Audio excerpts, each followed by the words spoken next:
The project we're talking about today is a pilot project looking at what we might be able to achieve if we combined applications for different public benefits programs into one streamlined application. This pilot project is really designed to test whether a unified application will help connect families to more services like WIC and early care and education programs. Currently, families have to apply individually for every single program. Unfortunately, accessing all of the services families need can feel like a full-time job for a lot of parents. Did I upload the right information? Did I upload the same information?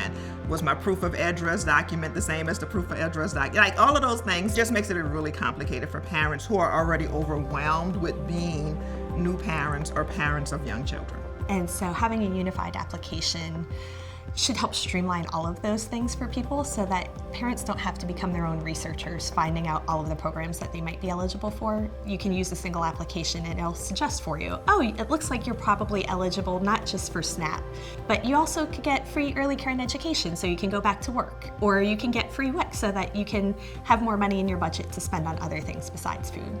These programs are essential for building up that nutrition and cognitive, social, and emotional development. So it behooves us to make sure that absolutely everybody who is eligible for these programs can sign up. Long term, what we would like to see is a much more unified application system. And because this is a pilot, and so we couldn't, completely revise all of these different data systems, what we wanted to do here was find one program that the majority of families of young children do successfully apply for and get enrolled in. And SNAP was the program that we ultimately selected to be our anchor program.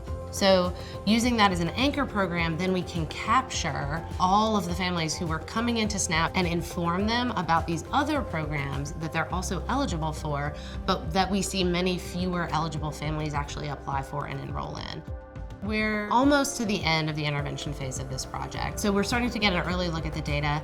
And at this point, it looks like getting that information about the program and getting the link to the application does raise that application rate to some degree. In the past 6 months since we've started the pilots, we've noticed that only 17% of the referrals were already on WIC. So that means we've had over 80% of referrals that WIC was able to reach out to hopefully get those individuals on WIC sooner than if they didn't complete the application. And then on the early care and education side, I would say that the initial results are showing that a lot of families were not connected to these programs initially. For those who were offered the option to actually start their application, we see a much higher rate of starting the application and at least being in the system. And so we're hopeful that more families will get enrolled as a result of it.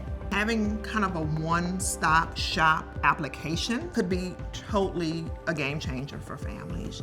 That way they're not having to figure out what services they should apply for or what they might qualify for. As they qualify or as their children age, then they can get reminders or they can get information saying, oh, your child is this age, you qualify for these services or these programs. This is one of the first projects really looking at this at a micro level in Louisiana and trying to understand exactly how much benefit can we get from offering families that one-stop shop application.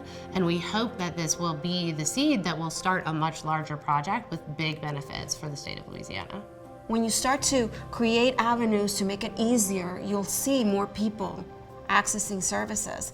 And that is an important story to tell. We should have the services, but we also need to be looking at why. Why are people needing these services? I hope that this pilot will really create a space for conversation and discourse and then action.